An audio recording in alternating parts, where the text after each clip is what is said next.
Hello, and welcome back to Prism and Company.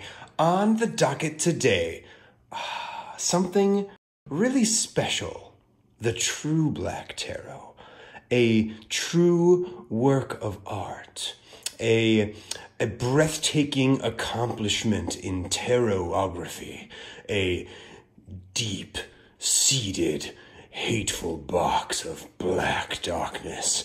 A uncontrollable spawn of the infernal hells, a deafening roar from a demon's guttural elbow crack, a mischievous, uncontrollable box of tormenting misery and suffering, a black, oh god, my throat hurts. Okay, yeah, actually, it's great. None of that's true at all. The true, well, it is an artistic marvel. Some of the stuff I said towards the beginning, probably true. Okay, this has been my weird intro. But obviously today on the docket is the TrueBlack Tarot. And I really want to talk about two specific things with this deck. And oh my god, I apologize in advance if I cough your ear off the whole time. Hopefully I will have edited all of them out, but I probably missed a bunch. The two things that I want to talk about today are volume and scale. And these are two really interesting artistic terms that don't get talked about very frequently in the tarot spectrum, just because they're a little bit vague. They're subtle compositional tools that people use, but often go very overlooked. When we talk about volume, I'm talking about space, having a real tangible feeling of space within an image, making something feel like it has volume, like it is full. This cover, for example, is extremely flat. It's matte finish black. Even the shiny bits on it, which, oh my god, are so gorgeous, are essentially like a graph. There's not a lot of like space to it. Even though we have dots that are seemingly closer and further, it looks like a map on a piece of paper. If this had volume and depth, there would be shading and maybe something covering something else up to show that there was space happening. All things that are done expertly throughout this deck. The other thing I want to talk about is scale. So the idea of something feeling very large or very small or normal sized. And the kicker with scale is that you need context. Again, if we take the box here, nothing has scale. There is no object in here with a recognizable size. I mean, sure, like, this is the symbol for a sun. So I know that suns are very large, but I don't know if these are supposed to be big or small. I don't know if I'm actually looking at a map or at an actual celestial object.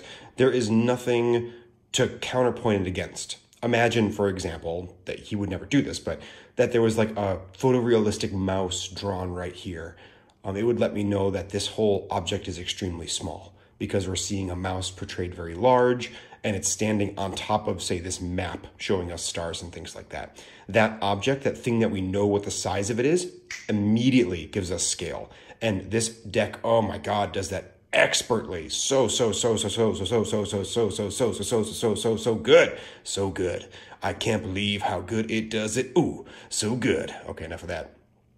But before we even get into all of those things, because that is going to be the meat and potatoes, I just want to talk about the craftsmanship of this deck because it is unbelievably stunning. I got this thing and like right away, this thickness of the deck, like this is how thick the deck is, minus like the little white book. Actually, let me grab it for you, plus a comparator. Alrighty. This is the Handel Tarot, my sweet, lovely Handel Tarot. I've also edged this in gray, so it's just seamless gray. I freaking love it now. And it's a decent sized deck. You know, the card stock's fairly thin, but it's, you know, a tarot deck is many, many cards wide. This is the TrueBlack. Like literally double the thickness. That's insane. Like the card stock on this is just freaking wild. I can't even deal with it. Like, it's so good and juicy and big that it's, like, difficult to shuffle. I don't even honestly know how people, like, function with this deck. It came edged in black and, like, beautifully edged in black. Oh, no! My joke is taking back over. We're going back into red. No! It's taking over again. That's what I get for talking so long. My friggin' joke has run its course. Hold, please. Okay, now we're back to normal white. Hilarious. And there's also all of this embossed like black shine on the back of the cards and often on the front of the cards too. Like you can see king at the bottom there. And boy, is that just a breathtaking tactile experience. From some angles like this, it just looks like flat matte black. And then it's like, boom, no, there's actually like all this sweetness happening. Oh, stunning. It's so cool. I haven't really read with it much just because it is so like difficult just to like maneuver the cards, but I'm going to get there. This is cool enough that I'm willing to struggle through and figure out how to do it. Okay, enough preamble, enough of my lame jokes that fail because they run twice. They probably failed the first time too, let's be real. But let's dive right in and take a look first at scale. So, scale. You know, I described scale, but let's take another look at what that really means, because I think it's important to kind of know our criteria before we get in too deep. What I have here are 4 cards that embrace a very small scale. And once we take a look at these, we're going to take a look at what I would call a normal scale, and then finally a large scale. I feel like I'm talking too fast tonight. I'm going to take a moment with everybody and just slow down a little bit. Just take a moment to really kind of embrace that beautiful countryside, slow drawl. Okay, we're over that now. Now, what makes these cards small scale? Well, first of all, let's look at how freaking gorgeous they are, because oh my God, they are stunning. You'll catch a theme in this deck in that every card is the best card. It's like so good looking, it's ridiculous. And if you know me, you know that I don't even like 3 of Swords that are stabbed hearts, but like, how could you not love it? It's an anatomical heart with daggers in it. It's literally a heart being stabbed, and that's so freaking cool. So, you know, right off the bat, there are some similarities between pretty much every card in the deck, and that is this kind of spotlight look. We literally have a light source on the top, volumetrically illuminating the top of the scene, and then we have a light shining down on the bottom. So it's literally light being cast into this totally dark space, and then obviously we have objects within. And the thing about scale is that it's all contextual. You know, we look back to that box and it did not have scale because there weren't recognizable objects. Well, these are extremely recognizable objects. Let's take this for example. We have coins falling out of a bag. And, you know, there's plenty of symbolism happening here with the coins being broken and the bag being worn and stained and old. But that's not so much what I'm interested in here. I'm more interested in how big are these coins? If you think about this pouch, you know, we've all seen pouches like this, a little velvet bag or a drawstring bag, and they're just not very big. And here we have what looks like, you know, 5 coins that could easily fit in there, probably 10 or 15. So these coins can't be very large either. So the entirety of this image is very small. We're looking at small objects because all the objects in the scene are small with nothing to tell us otherwise. There are tons of examples of coins that look normal but are huge or, you know, regular sized. I guess small coins are regular sized, but you get the idea. Like, you know, enormous coins, because there are contextual objects. If there had been a little teeny tiny cat down here, let's say, these would be huge because we have a very small figure and we'd have very large objects next to them. The context of those two things being superimposed would give it scale and context and all that stuff. Take this, for example. We have, you know, sticks. Imagine we didn't have the Beatles here. Those sticks could literally be any size. They could be itty bitty teeny tiny sticks off of a bush. They could be enormous sticks off of a redwood tree. We would have no way of knowing. But because we have these beetles here, immediately, boom, you know, it settles it into a very, very small composition. But theoretically, these beetles could be huge. You know, we could have, say, maybe a person standing right down here on the bottom, making these beetles enormous, but we don't see that. Even if these beetles were intended to be large, there is nothing within the composition that speaks to that. And that's going to be important because scale is played with so much in this deck. The idea of ultra giant things versus teeny tiny things, that we need these contextual objects to know, or else there is just no grounding at all. So I have to assume that when we have coins in a bag here, or sticks and beetles, that those things are small because there are other things that are giant. I'm using clues from this deck to determine, okay, when something's big, he's gonna let us know. When something's small, you know, I can intuit that by the image because he's not trying to trick us. He's gonna let us know. There are many things in this deck that are surrealist and just like super cool and odd, but he always cues you in about what is happening in the composition, where your footing in reality is. Because as fantastical as some of these things are, the rendering is like hyper realistic. It's almost photorealistic. So it's always trying to ground you back in the real and letting a sort of fantasy element wash over the top. And oh my God, that realism element to this deck is not only so impressive, but different and just so exciting and cool. Let me talk about these two cards as well. Here we have that Anatomical Heart that I'd mentioned earlier with daggers through it. Again, a size of object that we know. You know, we have a human heart here. We all know generally how big or small that is. And then daggers that are relatively the right size. I mean, daggers can be huge, they can be small, but we know how big those daggers are in relationship. And here we have a pen. There is, you know, a more fantastical element with this. It almost looks like music behind it, like a staff of music. But, you know, the pen itself is a feather and an appropriately sized fountain tip. So, you know, this ribbon or whatever it is, we know it's not very big. It's probably like Christmas paper ribbon sized because of the actual, you know, context of where it is. Looking at this image now, I'm actually kind of curious why he didn't wrap this ribbon around the pen. Like, why not bring this in front of the feather to give it a really three-dimensional feel? I'm just not sure. Obviously, the feather is beautiful. Like, I'm glad he left that rendered. But with the amount of volume and wrapping and clearly skill that he had, that was obviously an intentional choice. When you spend this much time drawing images, you don't tend to overlook stuff like that. You create your images and you look at them so much that you often catch those details. It's certainly possible to look over things, but he didn't really look over anything else. Wow, so cool. It's so exciting just to be holding these cards and talking about these images, just because they fill such a different niche than I've seen in any other deck in the tarot world.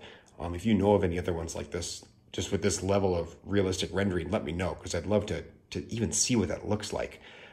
But I say let's park on this. Let's not park, the exact opposite. Let us floor it from minuscule scale onto a more typical normal scale, kind of like a medium scale. And then we'll take a look at what I think this deck exceeds best at, which is giant scale. All right, let's take a look at these guys. And before we go too deep, this Hanged Man, I think might be the prettiest tarot card I've ever seen. Like, it's by far my favorite Hanged Man now, just bar none. It's upsetting, it's beautiful, it's serene, it's powerful. Like, the thing that really gets me, besides just the composition and how cool it is like the liquid pouring out of the mouth. Something about that is just like, oh, I don't exactly know what it means yet, but holy crap, is it powerful. Okay, let's take a look at these ones. Now, right away, these images feel a little bit different than the last ones. They feel zoomed out. Let me grab, why the heck did I put these away? My small cards here. Let's take this card. These two actually do feel kind of similar, but like this card next to this card, I think this is really going to show it off the best. This card feels like the camera is zoomed in closer than this card. It feels like we've pulled back. And now the actual objects on the page are fairly similar. They're, you know, the same size, give or take, like literally on the card itself. But in this one, we have contextually a much bigger object. We have a rabbit, and this bag is probably as big as that rabbit's tail or maybe its head. But now all of a sudden we have this sword. We have so much other stuff giving us that context and giving us that space. And, you know, even say here, Like the objects at a glance look very similar. But when you start breaking it down, you know, this fish is probably maybe as big as like this bag, let's say, give or take. And I don't know that 100%, but it fits in a drinking glass. And most drinking glasses are not ultra small unless it's a shot glass. So it's safe to assume that this glass is definitely bigger than this bag. Even though visually it's represented smaller than that bag on the page. So that just means that we have a lot more scope and space in the card. All right, let's remove this and take a look at these guys now. And this one, oh my God, this image. Literally all of them are going to be like, oh, this is the best one. Here we have this incredible picture of this bird just like diving through the surface of the water. You can almost hear like the sound cutting out in this card because, you know, you get that moment of underwater where it's like, just that amazingness. And then these like really spooky wands that are just illuminated by this one single fish. But again, all of the objects are like normal sized. There's no like crazy large bird here or like huge giant fish, which in this deck there sure could be. So it gives us this much more zoomed out perspective. And, you know, this is something interesting too that I'm kind of realizing there's a real like camera in this deck too. This is an image of a scene. And the thing that really makes me think that is this surface of water. You don't get to see an edge of water like that unless it's literally lapping up against a camera lens. This is something that, say, a classical painter would have never depicted unless they had seen water in maybe an aquarium, which I don't even know if that would have been a thing back in like the classical times, or like Renaissance. But like you would never ever have seen this in, you know, old art because people literally had not seen that before. The idea of seeing above and below water with a clear surface that you're looking through, just unheard of. Like that wouldn't have even crossed their mind. So that being there implies a camera. It's something that's very natural to our modern eye because we've seen it in movies and TV shows and animated movies and like whatever. But it's a very interesting like sign of the times. You don't see Marseille decks with you know, water depictions like that. Yeah, so cool. Very, very, very, very cool. This card also actually breaks the mold a little bit because we don't have that spotlight at the bottom. So we can tell that there's no surface down below, although it does still have the light coming in from the top. So there is a level of consistency there. It just isn't so strict that it always has to fall on the bottom. And that gives this card a lot more vertical depth too, because, you know, this card ends here. You can imagine this in a blacked off space, where this one is down below. There's a lot more depth to that card, which is kind of interesting. I wonder if I'll end up reading that kind of stuff into this deck when I do start reading with it. Oh my God, just freaking gorgeous. I'm in love with it. How much more can I gush about this right now? Gushing aside, because literally I could do it all day. Some other just like interesting stuff about this deck that is not scale or volume related that I just want to talk about. Most of the deck is black and white with this golden splash in it. As you can see, we have 3 of those cards here. I'm kind of curious on these last ones. This is fairly black and white. Here's that golden splash. A little bit of pink, which is very rare. Golden splash again. And then just like little itty bitty tiny hints of red or green very rarely. Or there's one card with blue. It's so fascinating to me why the artist chose such a limited palette and then just like a little bit of extra color. It makes it so powerful when something like this comes up because you're like, boom, red. It's so different. It's so out of the box. Or even a black and white card. There's a couple of them that we'll talk about and they're just so different. And I love different. And that kind of stuff, if you know me, that's like a little hook that I can grab onto and really dig into something. So cool. Okay, I feel like we've set the stage here. We've talked about the small scale, the normal scale, which is some of the deck, a decent amount of the deck, but the real star of the show, in my opinion, are the big scale cards, the cards that just make you feel insignificantly small. And I think that level of scale is part of the reason this deck feels so grandiose. on top of the incredible art style and on top of just the physical amount of deck that you get. So it's a very telling, it's a very iconic, there we go, part of this deck. Let's take a look. All right, so let's take a look here.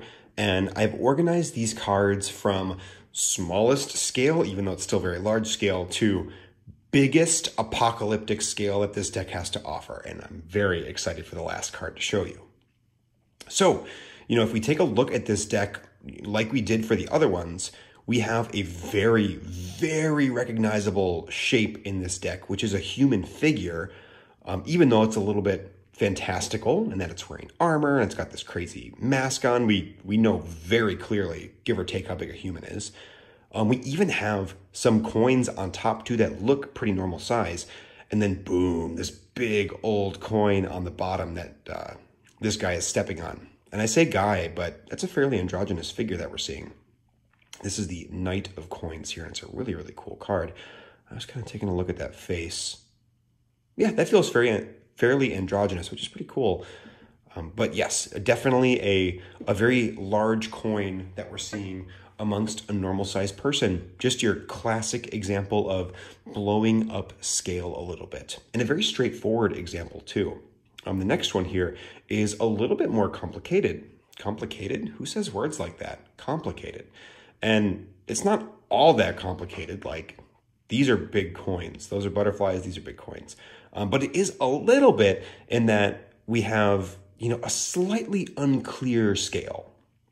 We know how big butterflies are as people, right? Yes, but there are some pretty big butterflies, some pretty small butterflies. So there is some level of ambiguity within that. And there's also no clear delineation between these two being in the same space. We can assume that they are because they're on the same card, and pretty much every card in this deck has the same space to it. Like, it's one consistent space between, but there's nothing actually grounding these. There isn't a butterfly perched on one of these coins. This dude is literally stepping on that coin. You can see the shine on the bottom of his foot. That is a physical object with him or her. Very cool. I'm actually going to go out of order just a touch here and grab the moon card, because I think the moon speaks perfectly to this. And also the moon's a little bit of an honorable mention here too. Let me just get myself together. There's that back. The moon is kind of an honorable mention because of its play of the camera again. We had talked about the camera earlier. And, here we can see this gal reaching down into this pool of water. And then we also see that same hand reaching into the same pool of water, which is pouring down onto this gal. Freaking genius, first of all, for the moon card. 10 out of 10, stunning. But this is another card that really, really plays with that idea of perspective and the camera. This is something that we can understand as a modern audience, because we get that if you were to put a camera down here, a different viewpoint, you would see it from up above. That just would blow a classical thinker's mind, that you could have that play of perspective and multiple angles within the same image. You just don't see that kind of stuff. Things are presented from unified angles. And obviously that changes over time, and especially as you start getting into, say, the surrealist movement and things like that, you start to get these pushes and pulls. But it's a very kind of modern idea, having that double image almost on one card.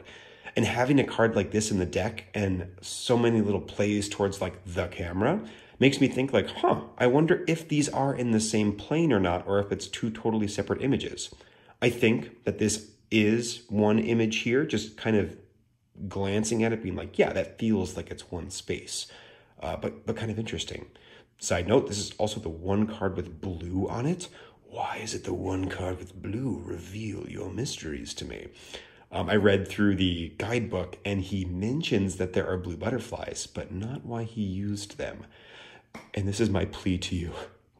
Please, if you are making a deck or a piece of art or something, and you choose to do something so cool as to use one color on one card, tell us why. I would freaking love to know. Make it esoteric. Make it really strange and talking flowery language, fine. I just want to, I would love for artists to acknowledge these little oddities, unless it was like totally an oversight, which I just can't believe with the amount of crap. Look at these cards. There aren't oversights. There's none.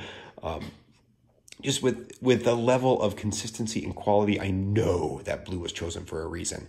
And I would just love to know the official reason for it, because I could sit here and come up with cool theories, but I love a little bit of direction, just a hair. Anyway, back to scale, back to the thing we're talking about.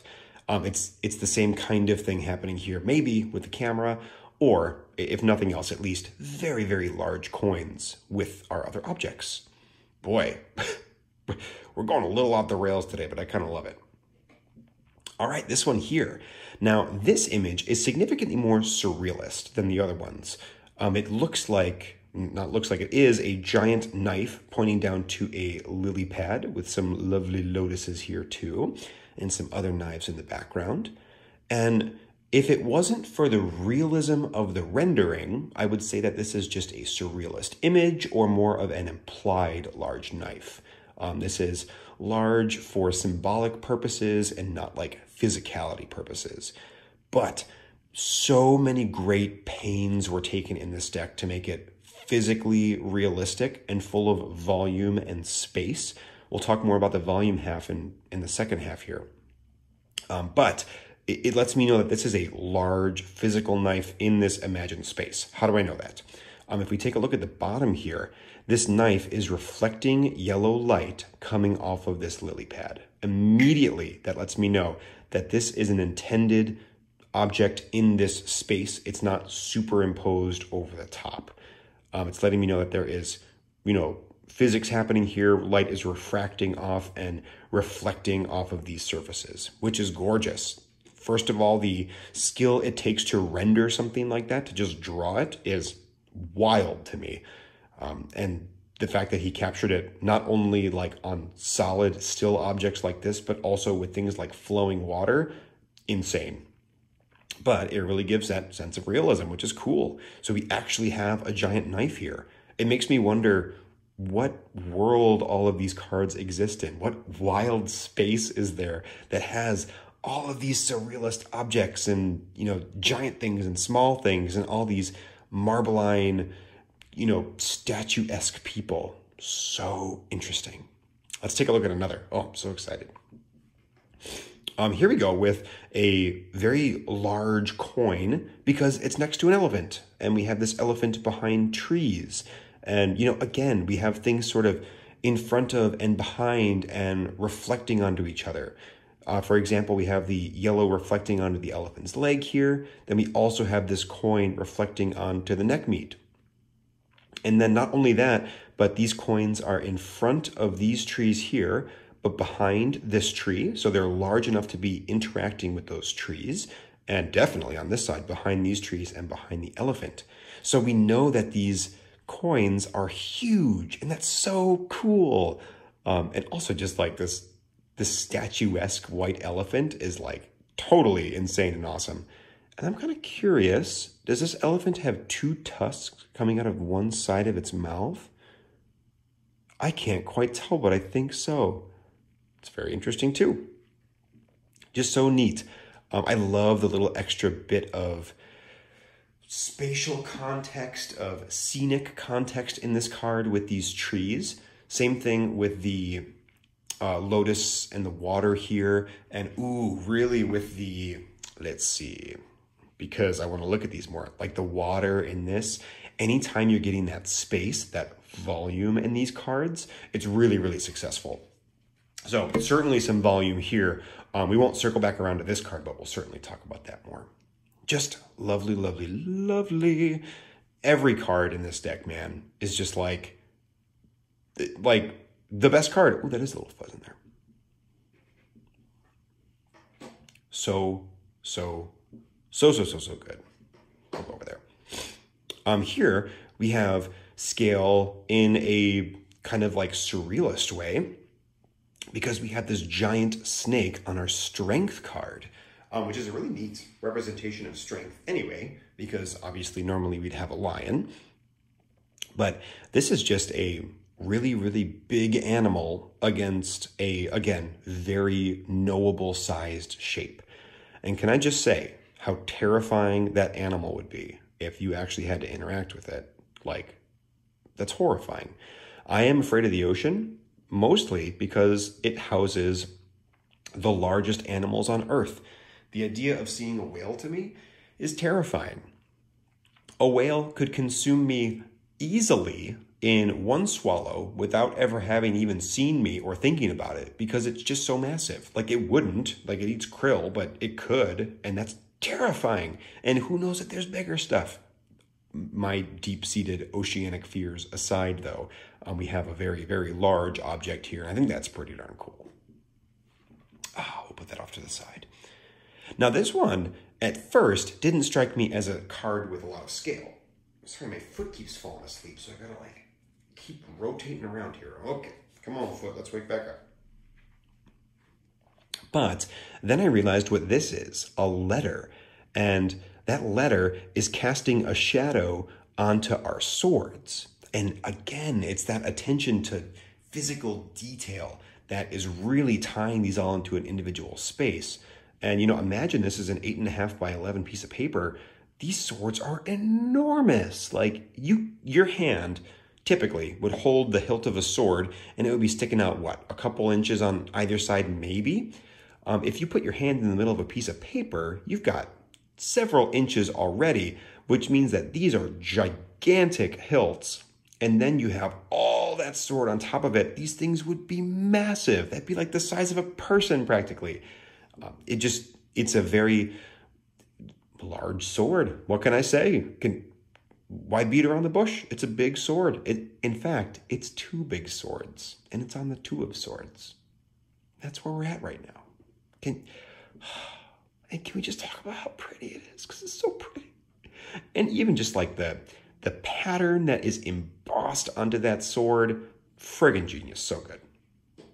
Okay, this is the card that when I saw it, I was like, hold on now. Something sweet is happening with scale. This was the one that really tipped me off to this idea. Because, you know, if you just look at this card, I'm even going to cover up the bottom here for a second. It just looks like dusty old swords with spider webs in between them, which in and of itself, amazing image, totally beautiful, kind of going down into this darkness down below. And then if you look at the bottom of this card, you see small little ships sailing through perhaps columns or something. And then you realize that these ships are going through these swords. They are enormous. You know, it's one thing to take a look at, say, this, and, you know, see like, oh, that's a pretty big knife. Look at how big it is next to that flower. But these swords are towering over people. They are ridiculously large. Like, these are swords big enough to be buildings. You could build a cathedral out of these friggin' things. And the fact that he pushes scale this far to go to these monumental proportions, I think is very cool. It's not often that you see something so incredibly large as this depicted really in art, let alone a tarot deck. It feels almost cold and impersonal because once something gets this large, you stop reading it as an object, it becomes scenery. Put yourself in the position of this person in the boat and you're running through these things.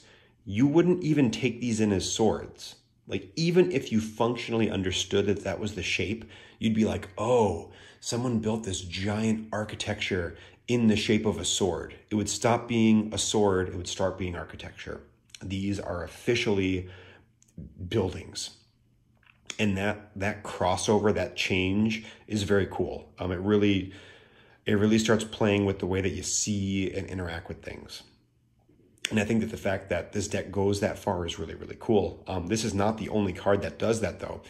Let's take a look at the Ace of Coins, for example. Here we have a literal mountain. And, you know, it's not just the mountain here. You can also see tons of little trees at the bottom. Maybe a little bit hard to make out here. But obviously, we have huge, ridiculous things being placed over the top of it. Like, this coin is mountain-sized. But scale gets played with again. So like from here, mountain-sized coin, mountain-sized axes on an actual mountain. Here, pretty big coin with like festive wreath on the top. The inclusion, haha, that's the word. Inclusion of this wreath I find very fascinating because this really brings our scale back down. We kind of know how big branches are, give or take. Those would certainly be big branches in relationship to this mountain. So this also could go the other way and make me think that this is a miniature scale mountain, that we have almost like a diorama set up here with a spotlight shining on it and a little itty bitty mountain. This would still be a very large coin. These would probably be regular sized axes, but it does kind of flip the script a little bit.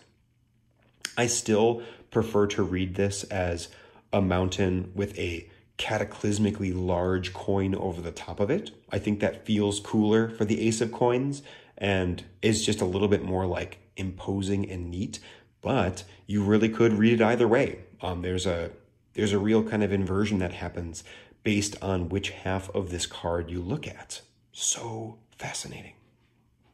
But this is the piece de resistance for scale in this deck. This is Judgment. Let me actually double check that. Yep, it is Judgment down there.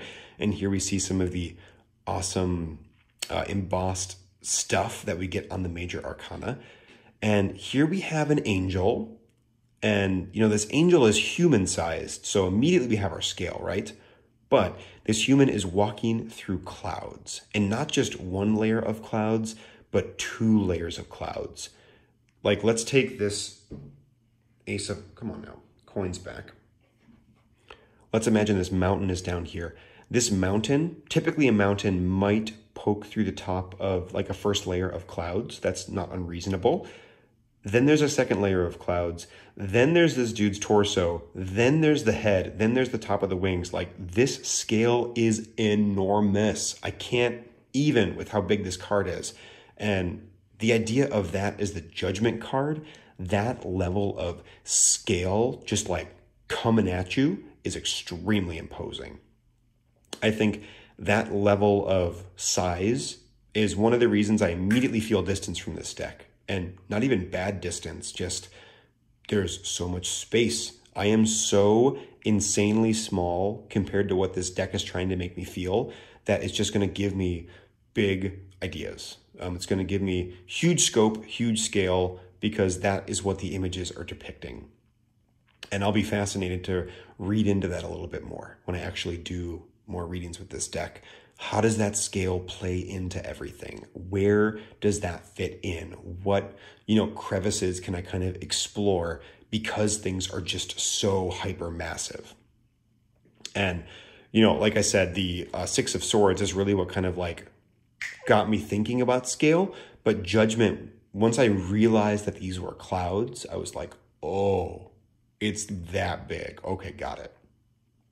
So just like, bravo on the scale. So insanely cool. Not only that he just went there, but just nailed it so perfectly. Oh, it's insanely impressive. It's like so damn cool. All right, with that, let's take a look at the other half of the coin, which will probably be less than half. There's only 10 cards, which is volume. How is volume used in relationship with scale to help invoke all of this size? Let's take a peek. And so we have arrived, finally, at the end of time itself, where the rubber meets the road, where the TrueBlack Tarot finally begins to unravel at the seams and reveal its dark secrets to us. Okay, I'm not going to take that joke as long as I did last time. No, but we have arrived finally at the volume portion, which is so cool. Now, I described volume at the beginning, but let's go over that again. What exactly do I mean by volume? I think everyone and their mama officially knows what I mean by scale. When I talk volume, I'm talking about, do I even know? Physical space. The taking up of space within the composition. Some things look really flat. Take the back of a TrueBlack card, for example. There is zero volume to this image, it feels and is 100% on the surface of this card. I'm looking at a flat piece of paper. It is 100% reinforcing that, not only with matte black, but also with the reflective, shimmery edge. It's gorgeous. You know, there's nothing wrong with an image being flat. In fact, I actually strive for flatness in a lot of my art. I think it's really cool. I think the idea of drawing attention to the surface of the page is really appealing. It's often why people like very thick impasto applications of paint or kind of like rough sketchbooky looks. It helps remind us that we're looking at physical media. We're looking at art on a page, and that grounds it. And it's very cool. But if I were to turn this over here, you cannot help but fall into this card. Like, it is almost surrealist that I can run my finger across this surface and not feel this coin and the water and the plant. Like, it's so hyper realistic. It has so much light and space to it. It is full of volume. Not only that, but, you know, as I mentioned, all of these cards also have these literal beams of light pouring into them. This is called volumetric lighting. To any of my 3D animators out there, it's a technique that you use in art or animation where a light source becomes visible. We see this all the time in the real world when there is smoke or particulate in the air. A very common example of this would be light coming through a tree in early morning fog. You get all of those beautiful light rays. Oh, aren't they lovely? That is volumetric lighting. It's natural volumetric lighting, but that is what it is. Also known as God rays to the video game crowds out there. You might see God rays in a very hyper-realistic, like Unreal Engine 4 game or whatever. Are they on 5 now? Whatever Unreal Engine they're on. It's so unreal that I don't even know what number it is. So that's part of it. We have volumetric lighting and light being physically cast onto a surface here that helps to sell the idea of volume within these images. We also have extremely realistically rendered surfaces, things like the reflective metal of these coins. You know, different surfaces reflect light in different ways, and all of those are handled stunningly here. The surface of these leaves looks matte like leaves do because there are no high specular gloss spots. For example, on this coin here, we have this extremely bright, almost like blown out spot with a very sharp, dark spot next to it. Obviously, the shadow of this coin over here as seen from the light above. Where on these leaves, there are none of those super bright spots. We're not seeing any of that gloss. Now, these leaves are getting wet, theoretically, by this water pouring onto them.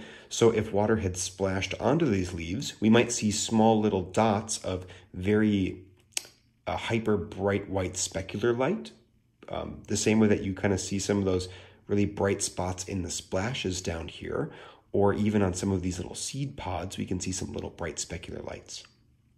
But that application of light and the diffuseness of that light really helps to sell the material quite a bit.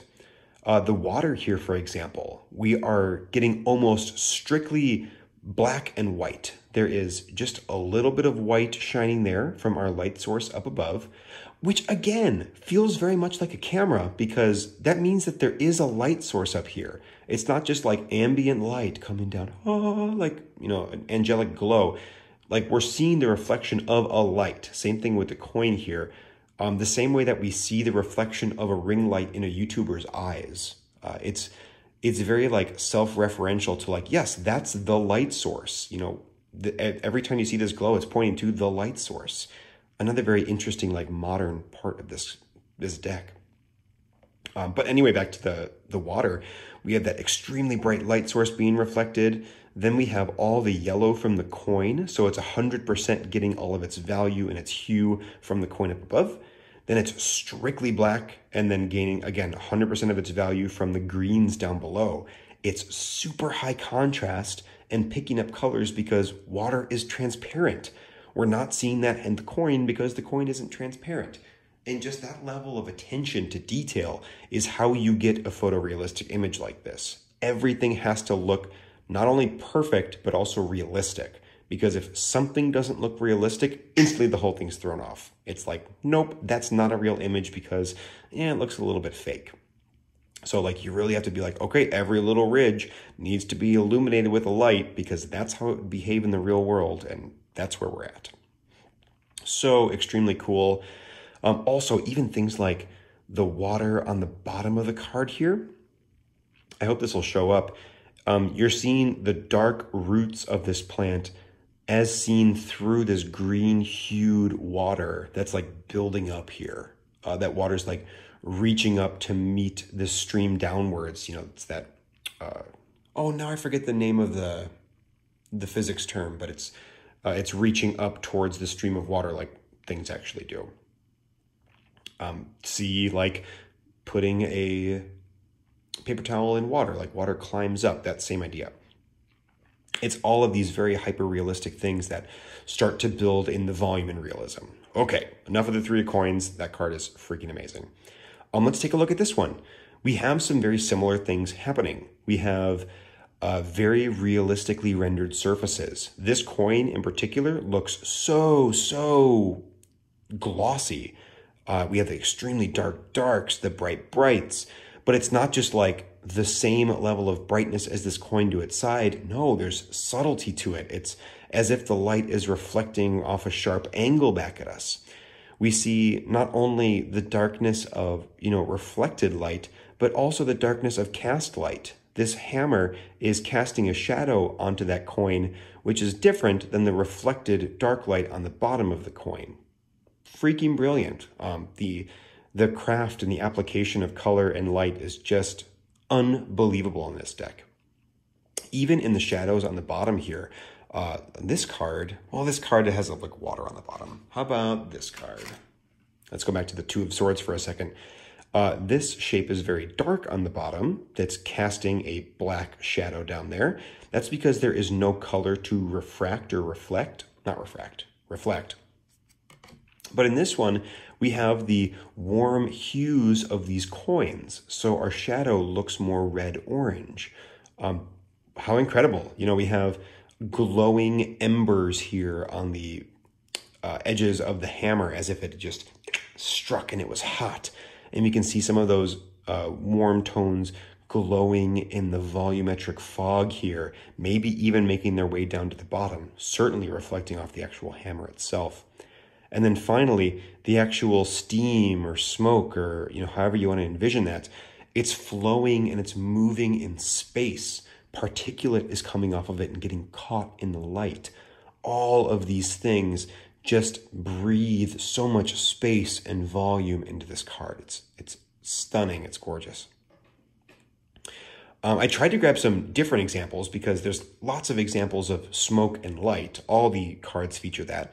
But this one, we have fabric in the background. And not only do we have fabric kind of flowing, but we also have things poking through that fabric. And it's not just that they're poking through, but they are casting shadows down onto the, not rivets, ripples, the creases in the fabric below. They are leaving trails of dark rips that have little edges that catch the light and are brighter. It is incredible. And then not only that, but also we have our dagger here, of course. That dagger is reflecting the white light of the mouse just on the bottom, just where that light actually would catch. And then it's also casting a shadow onto the mouse. And the mouse is itself casting a shadow onto the floor. It's beautiful. It's brilliant. And even things like a little tiny bit of white on the bottom of some of these daggers is probably being caught up off of that mouse too. Just totally lovely. Or actually, more likely caught up off the grays of this fabric in the background. Just incredible. And again, building lots of volume. You feel like there's lots of depth in this card. Even though we have a literal curtain blocking our view, we know that there's more going on back there because we have these swords puncturing their way through. I just realized I haven't actually said the artist's name, Arthur Wang. What a friggin' genius. This card is As good an example as any for that reason.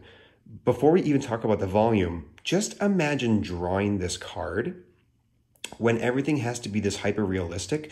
Each individual thing takes a lot of attention and time. And just look at these freaking glasses full of coins and fruit and literal liquid splashing up and all of these coins on the bottom. Each of those has to be drawn because each of them occupies a different space in space, a different spot in space, position. And, you know, while you could kind of like copy and paste that, he didn't. And, you know, you can tell that because each of them has a different pattern of reflected light. Each of them looks a little bit odd. I can't even fathom how long this took him. Like, this is a absolute masterwork and so incredibly impressive. A couple of things I wanted to call out in this card. Part of the volume of this card is these cups full of things. So for example, like these grapes here, we're seeing cast light on the top of some of the grapes and then a dark sheen on the bottom of them. Say all your words, Colin, but not like completely. That little grape right there has some reflected light because, you know, with such a bright object as this little fox down here, you're going to get some light bouncing back up. Incredibly realistic, incredibly cool. But if we take a look at this cup over here, the actual bottom of the cup is reflecting that white still, sure, but the grapes themselves have much darker pockets within them. That's partially because we're seeing into this bunch of grapes a little bit more, where this is a more dense cluster. So we're seeing some of the shadows within, but there's also so many more objects blocking the way of this cup to this bright light source than, you know, say this cup. So cool. Like that little attention to detail is totally wild. Then take this cup, for example. I should stop saying for example because I'm just pointing at the example.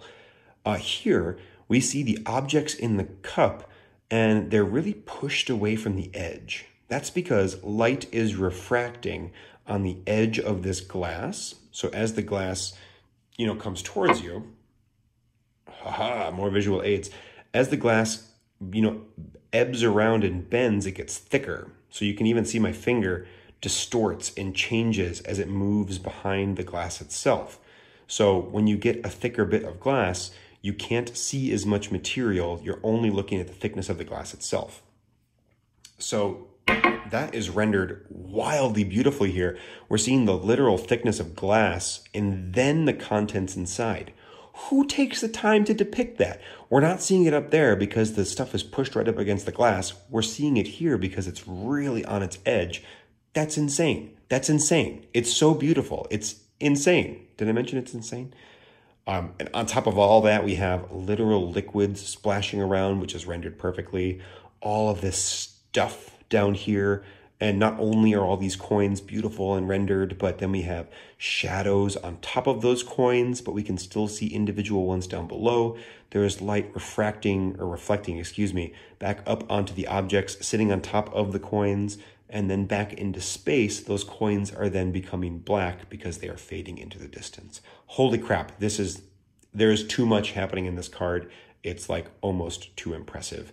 And I should have found this one before, but like, let's just take a little journey through some of these cards because they're so pretty. This is the stack that I'm not talking about, by the way. So like, how unfriggin' believable is it that there are more of these beautiful cards? There are some, I want the cups. Some like this. Look at all this beautiful like smoke. And what is this? The 7? Oh, what is this? The 9? Yeah, the 9. Oops, a little bean there. All this smoke and things, like I can't. There is so much love and craftsmanship poured into this object that it's overwhelming, and I'm officially at a loss for words. With that, let's move on to the next card. Oh my God. Whew, another cups card. These cups cards are rendered particularly stunning. And this one I really wanted to call out for 2 reasons. Part of it were these leaves that, very similar to the coins in the back of this, recede into space in a very believable way. Again, bringing us volume. But this one gives us refracted light down below. So, you know, imagine the light passing through this surface of water, going through the water itself, and then through a curved surface. This is how light behaves in the real world. It's, you know, changing and bending onto the actual surface. And so many of the cards with glass and with water have this light refracting element to them. And how he even got photo reference or drew it, I don't friggin' know. Like, I think he's actually a wizard. But it really helps reinforce the volume of the space. It makes me really feel like I'm in here. Like, I'm looking at, like, I could just dive into this card. I'm not looking at a photo. I'm looking at a panorama. Like, not a panorama, a diorama. Like, I can just reach in and grab these objects and pull them out. So cool. Again, another use of subtle green. You can see all the yellow around here, but not a ton of green. One of the court cards here. Again, some more space. Two things I wanted to call out on this one. One of them is the shield, and there's plenty of fantasy in this deck. Surrealist things, obviously with the ultra hyper sized objects. But here we have a floating person, which is super cool. And even their shield is floating off of their elbow, but it's still grounded in that realism because we can see the dark reflection of their elbow and their arm in the metal of the shield itself. So cool. This is exactly how it would look if this floating person had a floating shield with them too. Ooh, excuse me. We're also seeing this person, of course, floating above. And here he's changed up the shadow pattern on the bottom, which is amazing. You know, some of these, like let's go back to the Two of Swords. This is honestly not the most elegantly rendered shadow in the whole deck. You know, there'd probably be a more distinguished, like, two shadows coming off these. I mean, it's still really good, but that is more of a top-down spotlight shadow. This is a really smart kind of acknowledgement of the fact that this shadow would start small on this side and then bend over to meet the mass of the body in the shield. That's how this light would be working in the space. It's really smart, it's really cool, and it's a very neat little nod, again, towards the volume and space. This one, similar thing happening on the bottom, but instead of a shadow, this is the bright reflected light of this, you know, almost fiery hot wand that is crashing down. It's like these arrows that are volleying in, and we can see the sparks flying off. It's like moving at supersonic speed, and we get to see that bright intensity reflected in the surface that it's about to hit. So cool. Here we see, oh, I just really like this card. It's quite stunning. But this one really feels like there's a lot of dense, dark atmosphere to it. We see this lion emerging into this beam of light, and also these flags kind of poking in, but all of them are disappearing into this darkness around. It makes it feel like this light is trying to carve its way through an inky blackness. Light tends to bleed and fall off a little bit more, but the dark is so oppressive here that it makes it feel almost more explosive and regal, that this lion is like, nah, I'm gonna burst in anyway. Even though all this inky black is trying to overtake, I will be illuminated. You know, you cannot keep me down. Totally stunning, and also just a really beautiful card on top to boot. Let's take a look at another one. At another one. Holy crap, Colin. All the words need to be enunciated. Here we have the Chariot with, again, kind of an interesting color that you don't see a lot. This dark kind of umber, and more of that beautiful reflectedness. But here we have these very large wings in the background, again, kind of playing with scale, but they fade off beautifully into the dark. This card's really kind of bringing all the points together, scale and volume, in just a beautiful, beautiful image. And then finally, arguably the best use of volume in this deck, at least in my opinion, is the Magician. It's just got so much space to it. Here we see the Magician nice and big as far as scale goes in the front of the composition. Then we have all of this billowing smoke in the background, which really pushes into the distance as if it was clouds. And then to, again, further reinforce that, we have all of our swords and accoutrements down below, which are larger in front, smaller in back, because they are receding into distance. But on top of all of this, the magician's feet are being covered up by the smog of the background, which lets us know that this magician is gigantic. This magician's not actually close. He is insanely far away because he is getting involved with the clouds down below. So this is like the perfect summation of volume and scale in all of its gigantic, beautiful glory in this deck. Holy cow. So, Colin, what does all this mean? Well, I manage not to cough most of the time, but there we go. I will tell you what all this means right now. Here we go. I'm saying it. The reason that I chose volume and scale for this video is because, to me, that's what this deck's voice is. You know, every deck is going for something a little bit different, a little bit unique, and each deck has something that it really excels at. And I don't need a piece of art to be photorealistic for it to be successful. I am an abstract artist by trade, so, you know, the idea of very abstract work doesn't bother me in the slightest. In fact, I tend to really like it. However, when you get work like this that is so incredibly detailed and realistic and beautiful, you can't help but be impressed. I think even someone who does not like this deck, you would have to raise a very strong argument, one that I don't think is possible, to say that the art is not good. Is not just, like, from a classical perspective, incredible artwork. Now, I happen to love the style of it, and I think a bit of that comes from my love of things like video games. Like, this character looks like it's been ripped straight out of a video game, and that's so cool. But just the love and the care and the details and the attention, all of those things go to make an incredible crafted object. And, you know, the fact that there is so much volume, there is so much scale in this deck, just, again, helps give it even a more unique voice on top of what it already had. Bravo. I cannot express how impressed I am with this tarot deck, and I would love to hear what your thoughts are on it too. And I think I'm going to stop because I'm apparently all out of words. So be it. Thanks so much for joining me, everybody. This has been a total blast to look through, and I will see you next time. Bye-bye.